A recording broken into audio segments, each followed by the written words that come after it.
নমস্কাৰ শিক্ষাৰ্থীসকল সকলোকে পুনৰবাৰ নতুন এটা ভিডিঅ'লৈ স্বাগতম জনাইছোঁ। আজি আমি আলোচনা কৰিম হাই ছেকেণ্ডেৰী ছেকেণ্ড ইয়াৰৰ তোমালোকৰ এন্থ্ৰপলজি ছাবজেক্টৰ প্ৰথমটো অধ্যায় কোষ জীৱতত্ত্ব। এই অধ্যায়ৰ অনুশীলনীৰ যিসমূহ তোমালোকৰ প্ৰশ্ন আছে সেই প্ৰশ্নৰ সকলোবোৰ প্ৰশ্নৰ উত্তৰ আজি এটা ভিডিঅ'তে আলোচনা কৰা হ'ব। গতিকে তোমালোকে ভিডিঅ'টো শেষলৈকে চাবা আৰু চেনেলটোত যদি প্ৰথমবাৰৰ বাবে আহিছা তেনেহ'লে চেনেলটো ছাবস্ক্ৰাইব কৰিবা, লগতে কমেণ্ট কৰি জনাবা ইয়াৰ উপৰিও আৰু কেনেধৰণৰ ভিডিঅ' তোমালোকৰ বাবে লৈ আহিব লাগে। এতিয়া পলম নকৰি আমি ভিডিঅ'টো আৰম্ভ কৰোঁ ব'লা। ইয়াৰে প্ৰথমটো প্ৰশ্ন তোমালোকক সুধিছে কোষবোৰ পোনপ্ৰথমে কোনে লক্ষ্য কৰিছিল? উত্তৰ হ'ব কোষবোৰ পোনপ্ৰথমে ৰবাৰ্ট হুকে লক্ষ্য কৰিছিল। পিছৰটো প্ৰশ্ন তোমালোকক সুধিছে কোষৰ দুটা প্ৰধান অংশ কি কি? উত্তৰটো হ'ব যে কোষৰ দুটা প্ৰধান অংশ হ'ল চাইটোপ্লাজম আৰু নিউক্লিয়াছ বা কোষ কেন্দ্ৰ। ঠিক আছে। 3 নম্বৰ প্ৰশ্নটো তোমালোকক সুধিছে মানৱ কোষৰ দুটা প্ৰধান কি কি? উত্তৰটো হ'ব মানৱ কোষৰ দুটা প্ৰধান জনন কোষ আৰু দৈহিক কোষ। এইখিনি ধুনীয়াকৈ তোমালোকে স্ক্ৰীনশ্বট লৈ লোৱা, নোটছ বনাই ল'বা। ঠিক আছে, পিছৰটো প্ৰশ্ন চাওঁ আমি।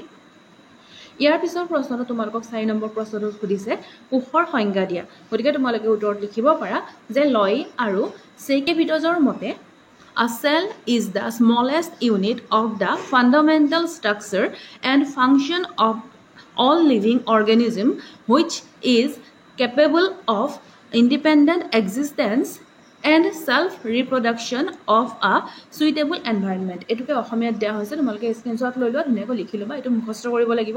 সংজ্ঞাবিলাক সদায় মুখস্থ কৰিব লাগিব, নিজৰ মতে লিখিব নোৱাৰা। নিজৰ মতে যদি লিখা এই যে ঊৰ্ধ্বকমা দুডাল দিয়া আছে এই দুটা তোমালোকে নিদিবা। ঠিক আছে। 5 নম্বৰ প্ৰশ্নটো তোমালোকক সুধিছে কোষ বিভাজন বুলিলে কি বুজা?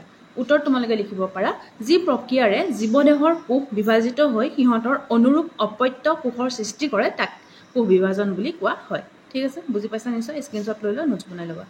এতিয়া আমি পিছৰটো প্ৰশ্ন চাওঁ।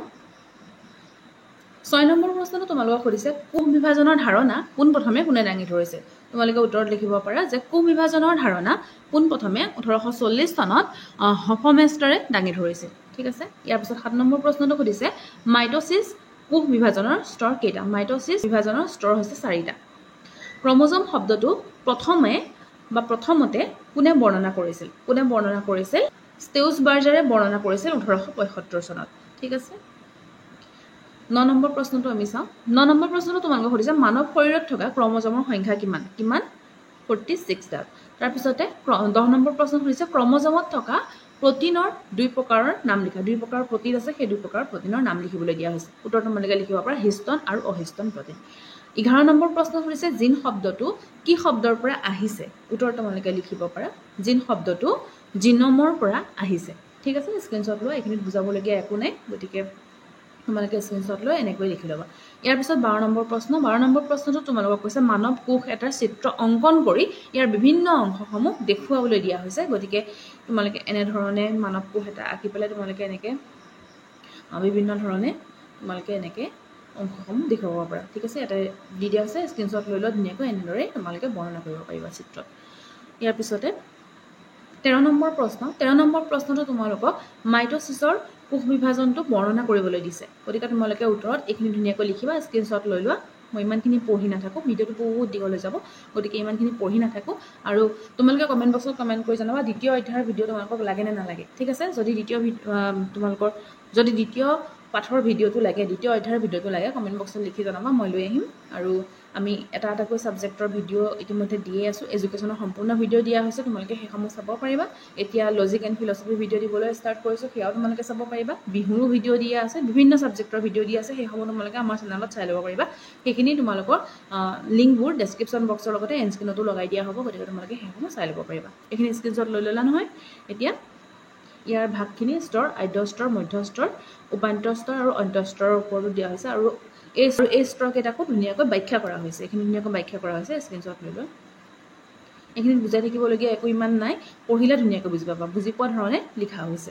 ঠিক আছে, স্ক্ৰীনশ্বট লৈ লোৱা। এতিয়া আমি পিছৰটো চাওঁ।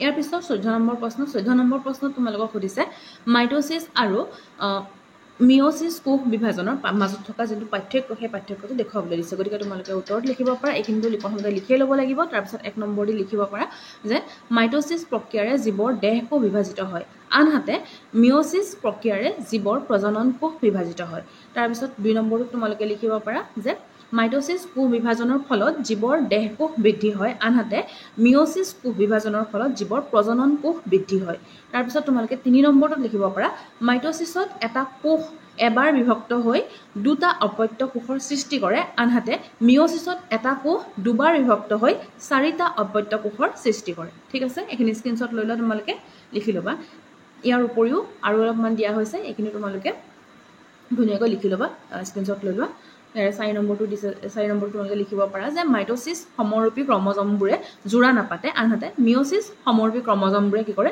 জোৰা পাতে ঠিক আছে গোটেইখিনি দিয়া আছে তোমালোকে যেটা লিখিব আহে তোমালোকে এটা লিখিব পাৰিবা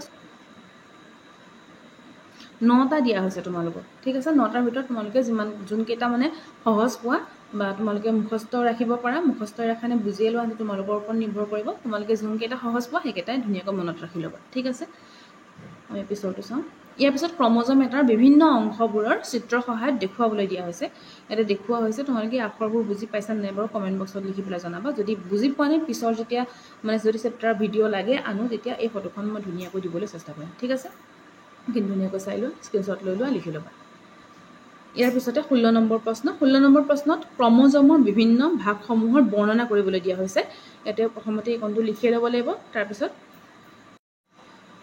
বিভিন্ন ভাগসমূহৰ বৰ্ণনা ধুনীয়াকৈ দিয়া হৈছে তোমালোকে পঢ়িলে বুজি পোৱাকৈ লিখি দিয়া হৈছে তোমালোকে এইখিনি স্ক্ৰীনশ্বট লৈ লোৱা যেতিয়া লিখিবা ধুনীয়াকৈ বুজিয়ে পাই যাবা ঠিক আছে এইটা গোটেইকেইটাৰে স্ক্ৰীনশ্বট লৈ লোৱা ধুনীয়াকৈ